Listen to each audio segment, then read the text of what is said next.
I mean, I've been working on my craft for a while now, so no, haven't changed anything up, and steadily working at it, and it's been paying off. What was it like that moment you found out you made the 53? Yeah, it was exciting, of course, but I'm kind of already focused on week one and preparing and staying on my course and my process, like I talked about. Was it nervous time when you were waiting for that call, or how would you describe that? Yeah, of course. I think it's a little nerve-wracking, but it's also exciting at the same time. You don't know what the future has, and you put all your work in, and then whatever happens, it happens. So, for you, how big was that last drive on Saturday? Just to at least get to go through it in a real game, or a game setting instead of just kind of fire drill out here in practice.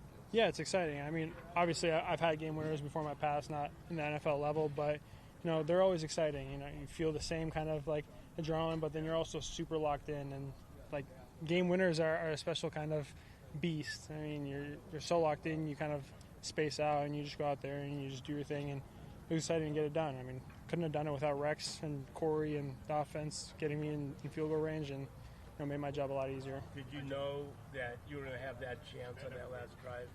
Yeah, I was aware that I was going to be coming in at the second half to do the kicking duties, so I was preparing, got my kicks in at halftime, got my kicks in pregame, and I was ready to go.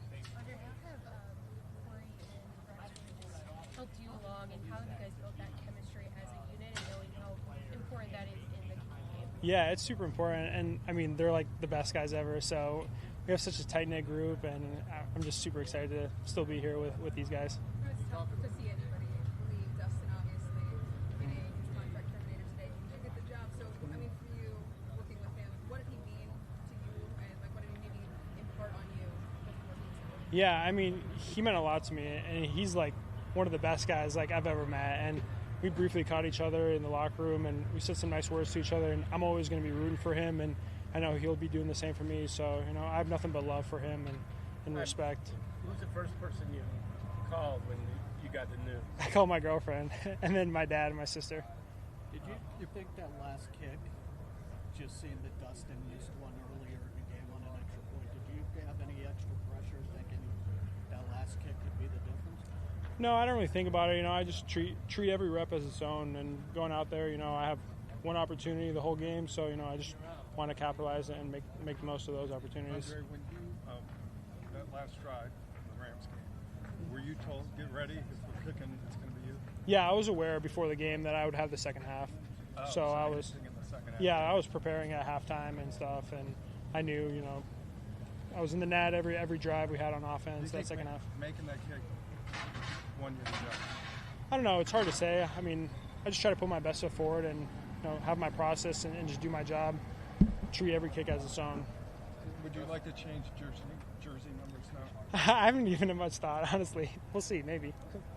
Dustin reach out to you at all after? I saw him briefly in the locker room, and we exchanged some words with each other, and there's nothing but positive things on both ends. And like I said, I just wish him the best and everything. I'm sorry if you already answered this, but just your emotions of going from kicking a game winner on Saturday, being in that situation, to finding out today that you're going to be the week one kicker. Yeah, I mean, I think there's a lot of emotion that goes into it. There's so much uncertainty in the NFL. I'm just super grateful to still be here, and I'm going to take advantage of every opportunity I get, and put my best foot forward. So many kickers talk about the process. What does your process look like to make sure that you're the same guy every time? Yeah, I mean, just keeping level-headed, not letting the big moments get too big, and not letting the bad moments get too bad. Trying to stay even, and that's what I really worked on. I mean, growing up and just going through the kicking journey, so to speak. And yeah, just being older and more mature just helps a lot.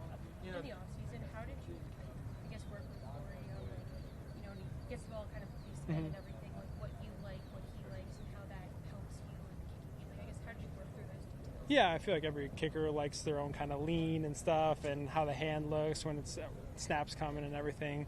We talked about it, and he's a great holder, and Rex is a great snapper, so makes his job easy, and then in the end makes my job easy too. With the change in the kickoff rules the past couple of years, more so this year, just how has that changed? Because it used to be just boot the ball out the end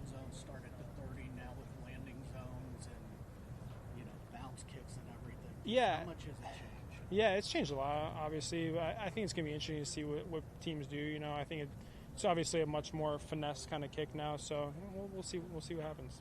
How's Bubba's instructions just been throughout camp on just going through all this? Kickoffs, you mean, or field goals? I don't know if I'm allowed to necessarily No, spill.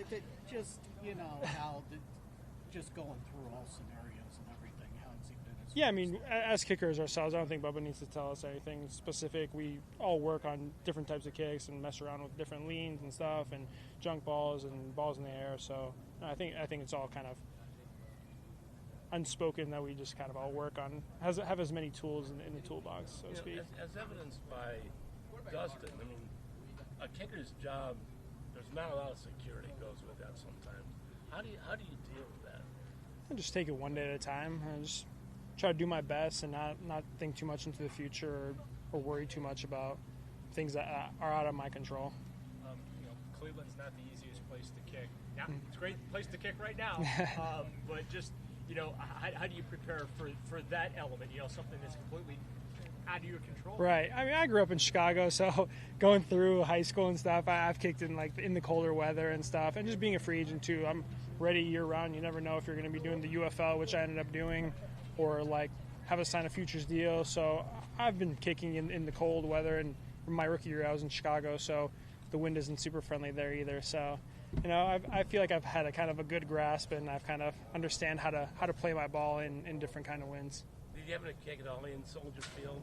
I did, yes, once. That's one of the supposed that here in Pittsburgh are Yeah. supposedly the toughest. That's what I've heard, yeah. So I'm excited. It's a good challenge, but I think with that kind of challenge comes even more focus and preparation that comes into it. So, in what texture did you kick in Soldier Field? it was just a family. It was practice. Yeah. What's your dad and your girlfriend's name? Whoever else you said. Gianna, my girlfriend, and my dad, Eric. Jenna? Kinga? Hey, well, congratulations. Thank you. I appreciate it, guys. Thanks. Thank you. Good luck Yeah, to you. thank you.